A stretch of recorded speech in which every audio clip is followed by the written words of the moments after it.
Using the terminal is not important on Linux.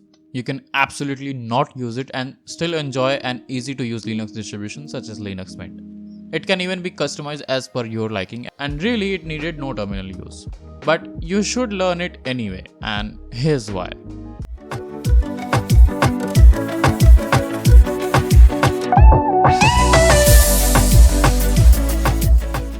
PewDiePie switched to Linux recently and he went overboard with the customization, or rising as you may call it. Linux, on the other hand, literally puts a gun in your hand and says,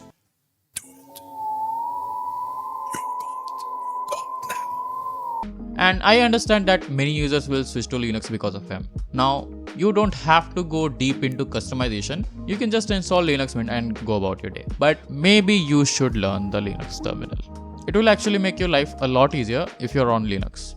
The first and major advantage of using a terminal is that it's just faster than the graphical apps. And therefore, you can just do the tasks quickly. So in this video, we'll learn about some of the basic Linux command which will get you going. So the first command you need to know is pwd. This actually tells you which directory you are currently in, and usually what happens is that when you open the terminal, you land in the home directory. Pwd command's full form is actually print working directory. So this is the folder in which you are currently working. Next, you need to learn how to list the content of the current directory, and you can do that with the help of ls command. Its full form is list, and to use this command just type ls and press enter. And as you can see in my home directory, several files and directories are present. Now here's the thing. How do you verify that whether the thing you're seeing in the list command output is a file or a directory? Yes, it appears in a different color in the ls command output, but that might not be the case every single time. So in order to verify it, type ls-l. This -l is called a command flag or a command option, and you will use different command options in your Linux journey. After pressing enter, you will see that this string of text appears in front of the contents in the directory. The first letter of this string will tell you whether this is a file or a directory. If it is a D, then it is a folder, and if it is a dash, then it is a file. Now let's actually move into any of these directories with the help of cd command. So type cd and then the folder name. Also be careful with typing the folder names, as Linux is case sensitive, which means the downloads with a capital D and the downloads with a small d are two separate folders.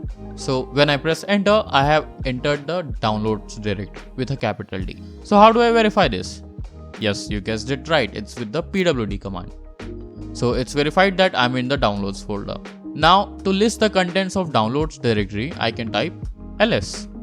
Now here's the thing. How do I go back to my home directory?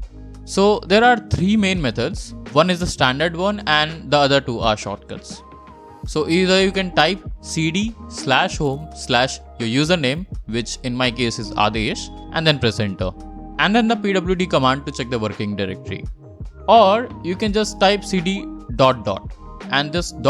will actually take you back to one directory up, which happens to be our home directory in this case. To move back up to two directories in a similar fashion, you can use cd ... and you will go back up two directories. Another shortcut to directly jump into the home directory is cd and then types tilde and slash. Tilde is basically the character below escape on your keyboard.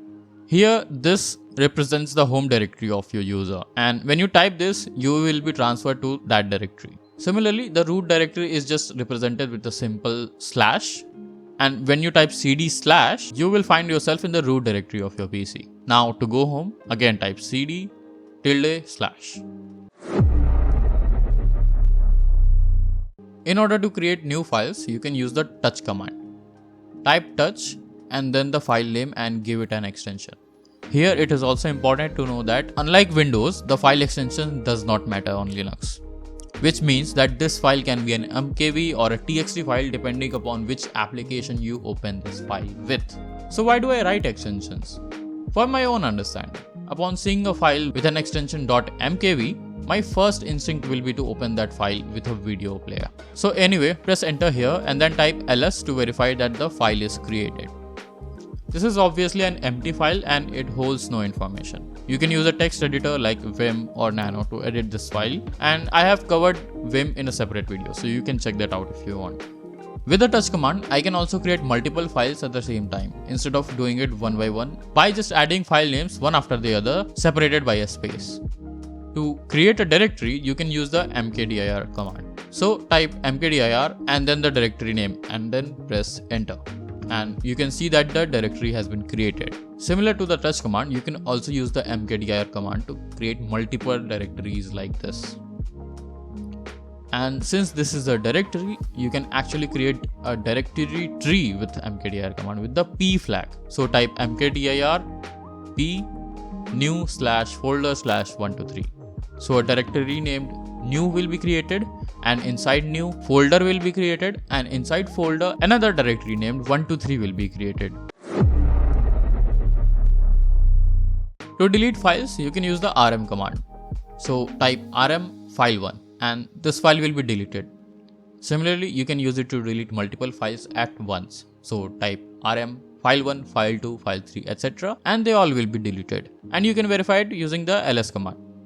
Let's try deleting these empty directories we created earlier. So to delete folder 123, I can type rmdir 123. Now type ls to verify this deletion, and yes, it's gone. But here's the thing, this command does not work on the directories which have something inside of them. So in order to delete them, you will have to use the rm command which we discussed earlier. So type rm-r and then the directory name. This R command option signifies the files and folders are recursively being deleted. So R stands for recursion. Well, these were the basic commands on Linux which you should know if you want to use the Linux terminal.